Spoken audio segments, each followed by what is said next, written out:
mesdames et messieurs, bienvenue à ce troisième numéro de l'Afrique Hebdo que nous avons eu le plaisir à vous présenter. Aujourd'hui, nous sommes avec nous euh, l'éminent expert fiscal, M.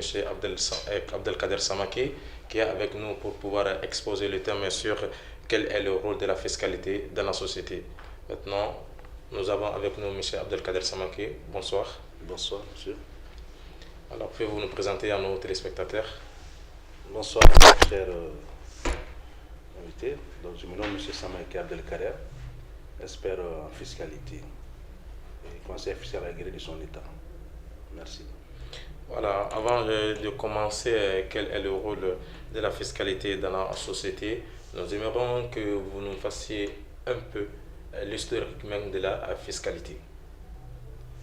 Bon, comme vous savez, la fiscalité, c'est un domaine qui gère tout ce qui concerne les impôts afin d'apporter au budget d'un État de l'argent.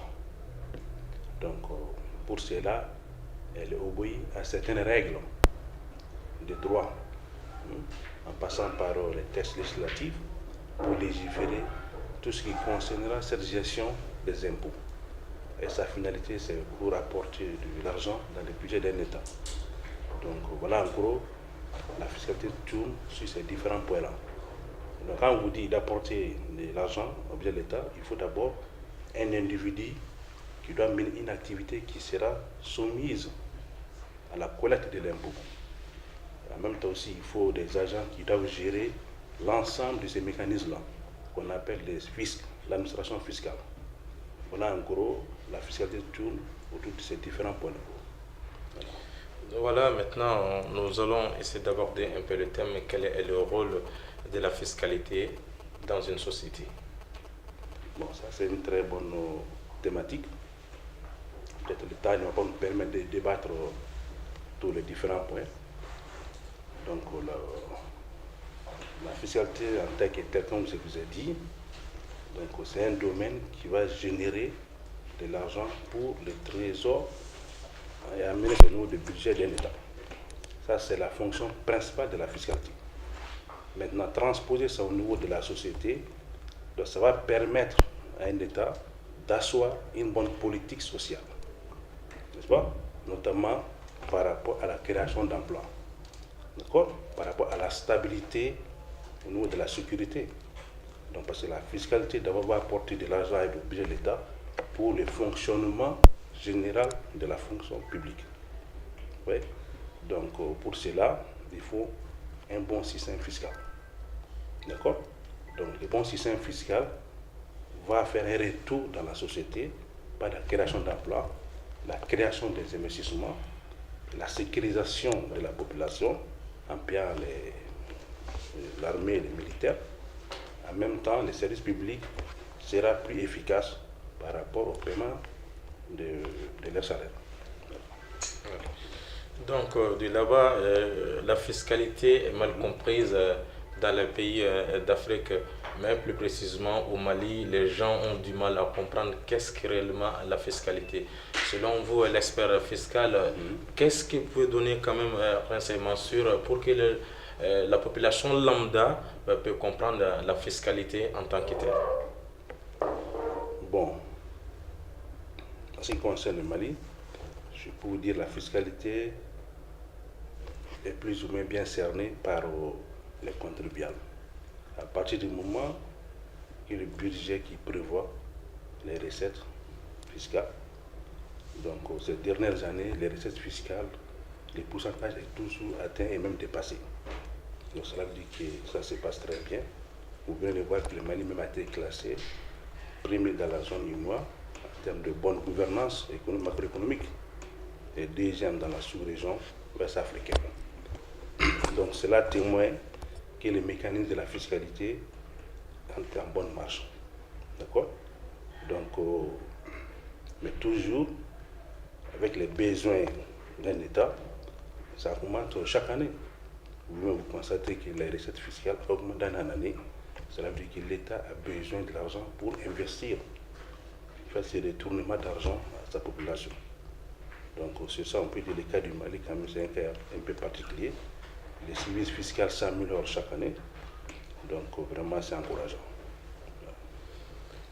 Voilà, parce que de là-bas, bon, on essaie de voir aussi, quand on parle de fiscalité, on sait directement qu'on parle des impôts. Et dans l'impôt aussi, on sait que la loi de finances est toujours le maillon fort d'un État pour pouvoir quand même financer toutes ces ressources.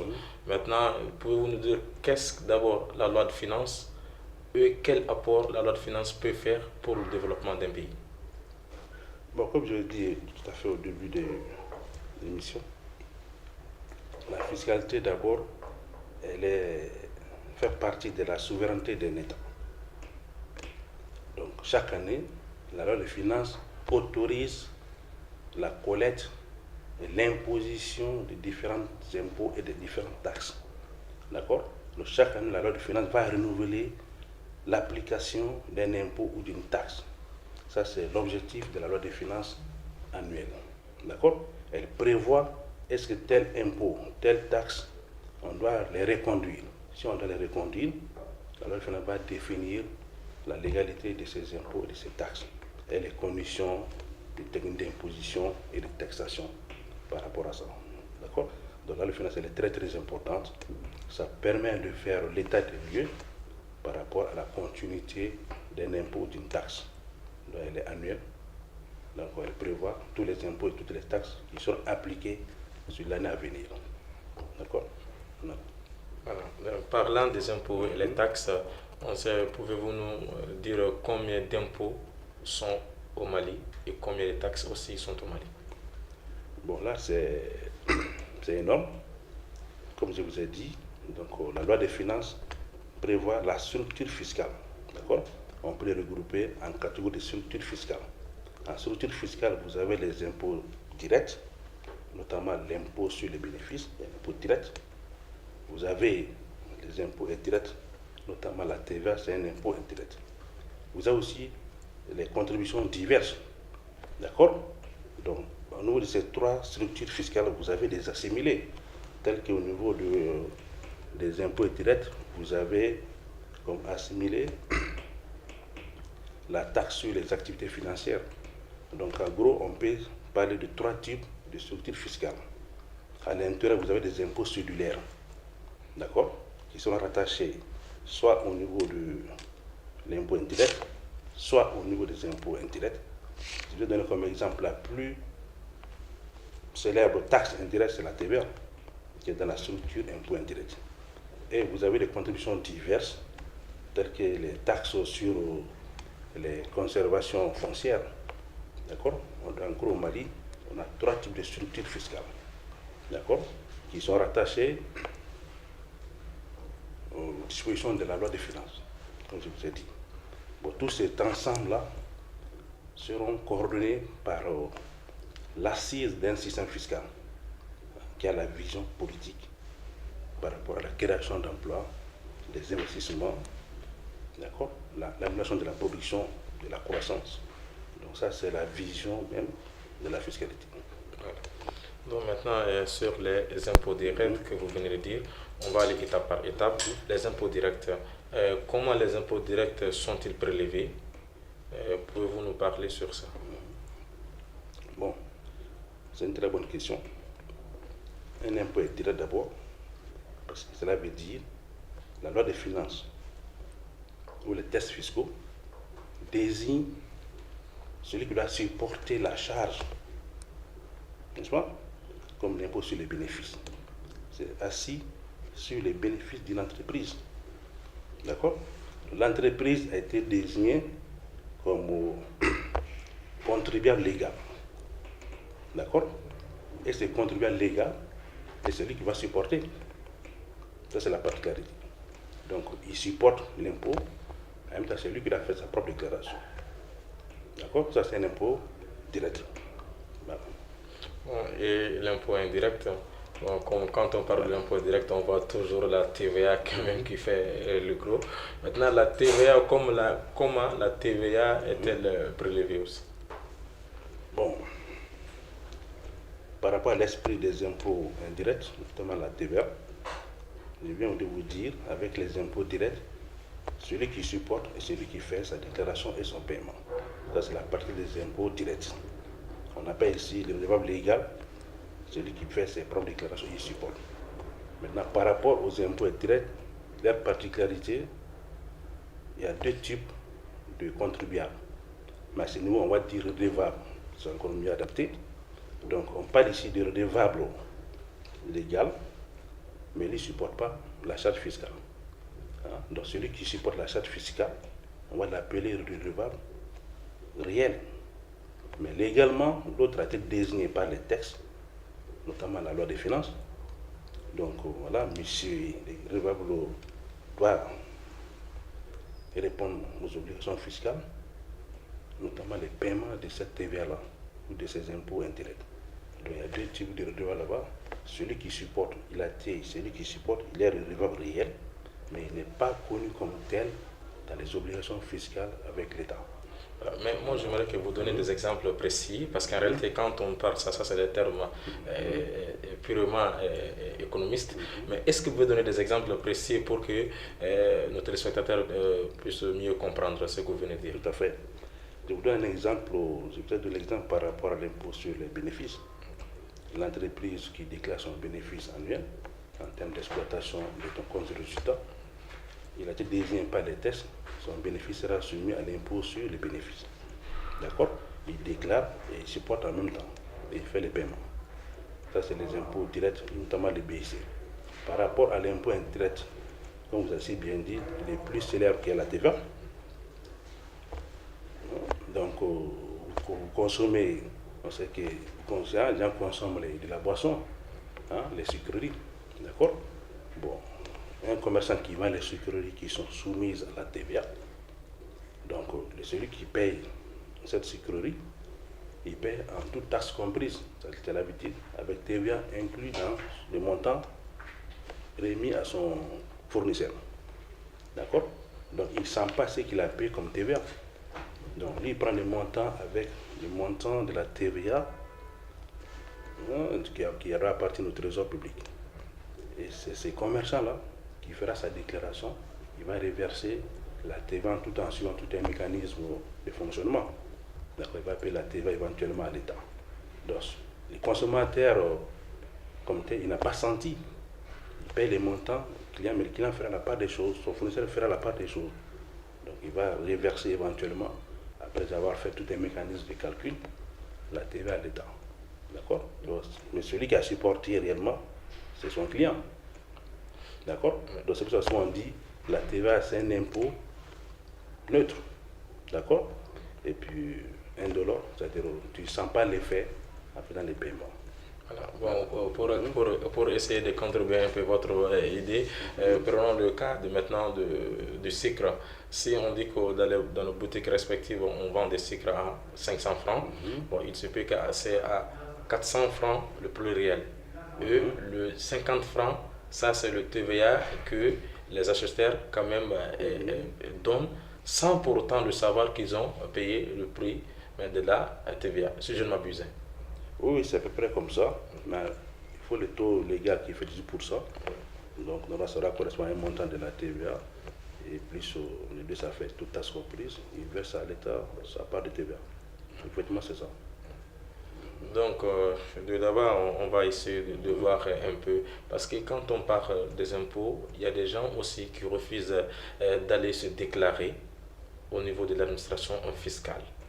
Maintenant, si ce cas-là arrive, est-ce que ça ne freine pas un peu le développement? Bon, on vient de parler sur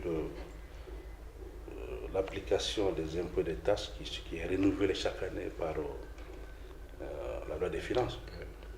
Donc, je vous ai dit, la loi des finances précise tous les cadres de fonctionnement de l'impôt et des taxes, qu'on appelle techniquement en technique fiscale l'assiette.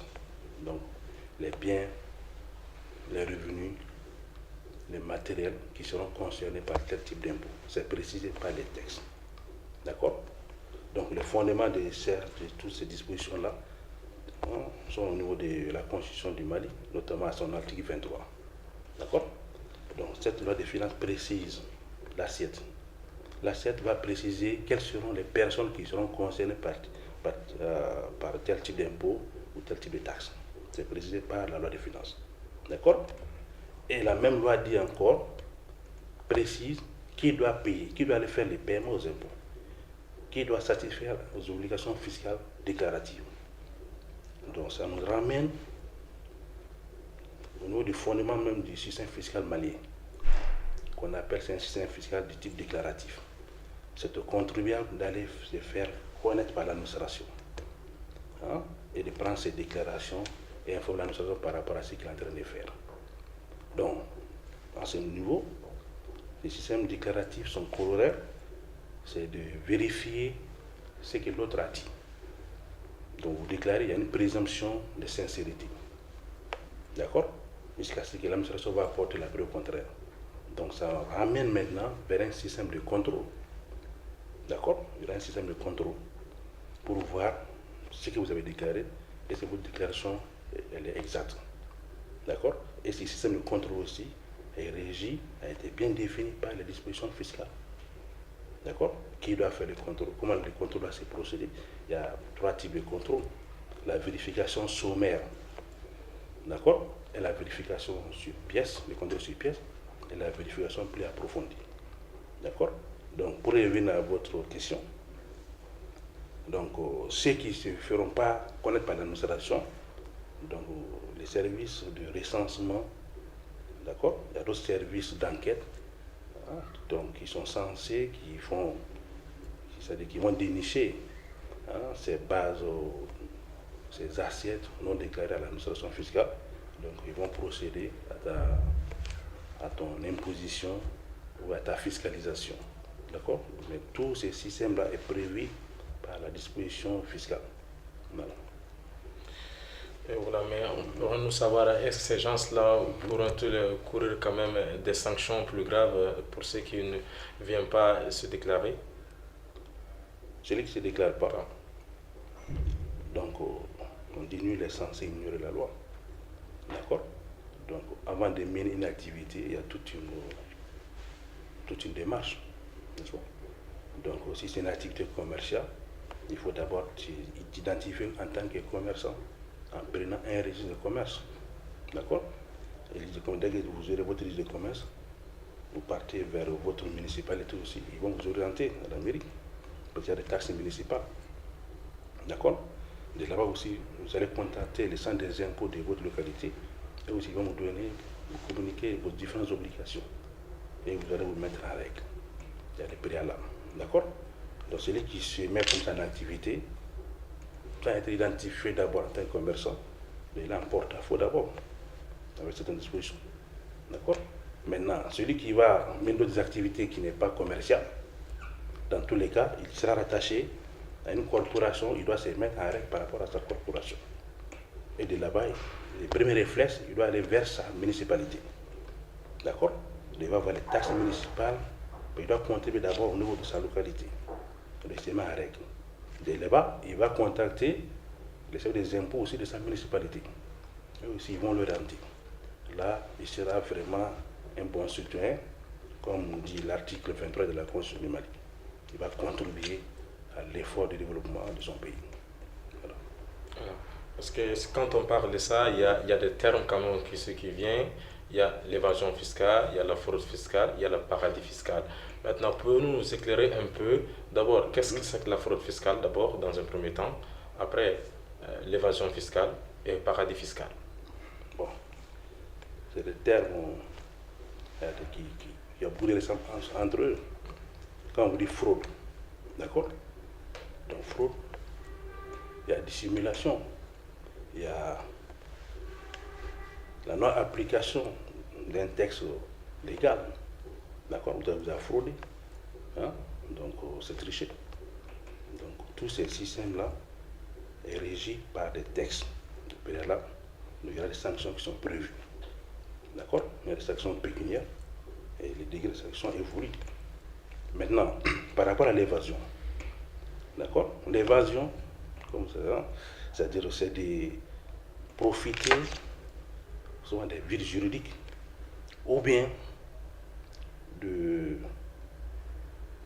d'essayer de se mettre dans un contexte pour avoir par exemple un taux réduit. D'accord? Un taux réduit. D'accord?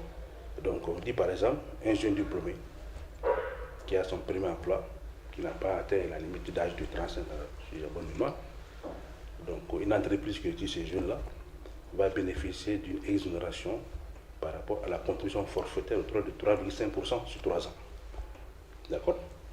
Donc il faut écrire à l'administration fiscale en donnant les preuves comme quoi c'est un monsieur, il est jeune diplômé, il a son premier emploi. Maintenant, l'entreprise qui ne fait pas cela, qui prend quelqu'un qui a plus de 35 ans d'abord, où il n'est pas à son premier emploi. Le monsieur, il a son deuxième emploi chez lui. Mais il a fait monter à l'administration, il a son premier emploi. Donc c'est une évasion fiscale. Hein? Il s'est mis dans un contexte de bénéfice d'une disposition, or il était en dehors de ces dispositions-là. Donc ça, c'est l'évasion fiscale. Hein? La forme est là. Ça répond, c'est un jeune diplômé. Il n'a pas 35 ans. Mais il dit qu'il a son premier emploi, mais il a servi ailleurs. Et ça, c'est une évasion fiscale. D'accord? Donc maintenant, sur l'évasion fiscale, des fois, on voit dans les pays occidentaux des gens qui disent que dans leur pays, l'impôt est trop élevé. Bon, ils auront des arriérés sur eux de ne pas payer leurs impôts. Des fois, ils quittent leur pays natal pour aller s'exiler dans d'autres pays. Là aussi, on parle d'évasion fiscale ou bien là, ce n'est pas l'évasion fiscale? Bon, ça, c'est le choix du régime moins coûteux. D'accord? Ça revenait vers les paradis fiscaux. D'accord? Les paradis fiscaux, c'est des pays dont le taux d'imposition est très très faible. La charge fiscale, pratiquement, ça n'existe pas. D'accord? Donc, les revenus échappent à l'impôt. Donc, ils ont opté pour ça.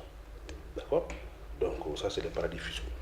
Maintenant, quelqu'un qui contourne son pays pour aller, ça dépend des types de systèmes fiscaux de son pays. D'accord? Parce qu'au Mali, les systèmes fiscaux, les revenus sont imposés au Mali qui sont de source malienne. D'accord? Donc, un revenu malien est imposé au Mali. Donc, tous les revenus des sources maliennes seront imposés au Mali. Mais les revenus des sources étrangères, ça, c'est autre chose. Donc, ça dépend des systèmes fiscaux de chaque pays. D'accord? Donc, comme je dis, la fraude est là, quelqu'un qui triche carrément. D'accord? Pour dissimuler, réduire son chiffre. D'accord? Ça, c'est carrément des fraudes. Ou il a ignoré même de payer un impôt. Dans tous les cas, on dit que vous avez fraudé par méconnaissance des textes. Mais ceux qui font la manipulation pour se mettre dans un contexte pour bénéficier de certains avantages de réduction des taux d'imposition ou de diminution de la base, ça c'est l'évasion fiscale, n'est-ce pas? Donc ils sont dans une position qui ne les ressemble pas. Là c'est une évasion fiscale, d'accord? Maintenant, votre exemple, celui qui quitte le Mali par exemple pour aller investir ailleurs. D'accord? Ça va dépendre des clauses de convention entre le Mali et cet État-là. Par exemple, c'est qu'avec l'UMOA, il y a la notion des établissements stables pour éviter la double imposition. D'accord? Donc ça dépend. D'accord? On ne peut pas parler ici d'évasion fiscale, sauf s'il y a manipulation pour se dérober carrément du paiement de l'impôt quelque part. En ce moment, nous allons parler d'évasion fiscale. C'est bon? C'est différent du paradis fiscal. Un paradis fiscal, c'est généralement une zone dont le taux d'imposition est pratiquement c'est négligeable, ça tend vers zéro. D'accord? Il n'y a même pas d'impôt à payer. Hein? Donc, mais c'est des zones qui sont bien identifiées, qui sont connues sur le plan international. Voilà. Donc, il y a aussi le code général aussi des impôts.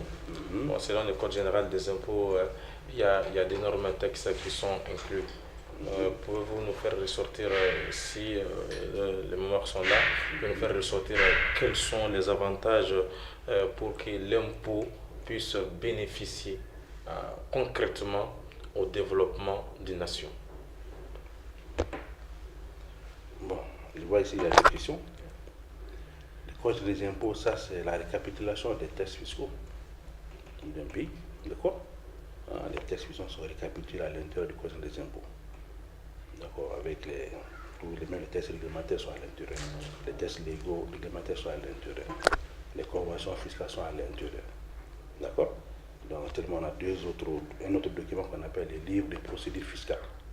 D'accord? Donc, c'est de ramasser des dispositions et du fonctionnement de l'impôt. D'accord? Maintenant, par rapport si je comprends la deuxième question, vous voulez parler ici la contribution de la fiscalité par rapport à l'amélioration des paramètres macroéconomiques ou microéconomiques d'un pays, si je comprends bien. Ouais. Voilà. Donc là, ça nous ramène à une des fonctions encore de la fiscalité. D'accord? La fonction économique de la fiscalité. D'accord? Donc, parce que vous savez que la fiscalité, dans son mécanisme de fonctionnement, touche à tous les claviers. Donc, travaille avec les claviers des agrégats économiques. D'accord? Donc, ces paramètres-là sont bien étudiés par les décideurs pour améliorer la croissance du pays. Voilà. Avant d'arriver à la fin de cette émission, nous sommes toujours avec M. Abdelkader Samake, qui est expert fiscaliste dans son État. M. Samake, quels sont maintenant des conseils que vous pouvez donner à la population ou bien aux contribuables de bien faire le travail pour que le développement s'y attend, que le Mali puisse en avoir avec le paiement des impôts? Bon, comme je dis, je reviens toujours vers l'article 23 de la Constitution qui interpelle tous les citoyens de cotiser en payant ses contributions à l'État. Donc, en tant que citoyen, il faut se renseigner par rapport aux dispositions de ton pays et se mettre à jour. D'accord? Vous allez voir l'amélioration même autour de soi-même. Parce que celui qui paie ses impôts, tu seras fier d'être sur les routes bien goudronnées. D'accord? Tu seras fier de voir l'enlèvement de tes ordures ménagères. D'accord? Donc tu seras fier quand l'État va donner les moustiquaires à la population. D'accord? Donc les dépenses publiques même fonctionnent avec tes contributions. D'accord? Donc ça interpelle. D'accord? Par fierté nationale même, il faut contribuer. Comme dit en Bambara, il y en a fait d'un tout. D'accord? Tu ne payes pas tes impôts, tu es en train de rouler sur les goudrons des autres, c'est eux qui ont payé ça. Si tu es fier, tu dis tes fois d'un tout, il faut descendre de cela. D'accord? Donc ça interpelle tout le monde. D'accord? Quand on vaccine les enfants, peut-être que tu n'as pas payé. Il faut donc avoir des gens vaccinés. Donc tu vas te déranger.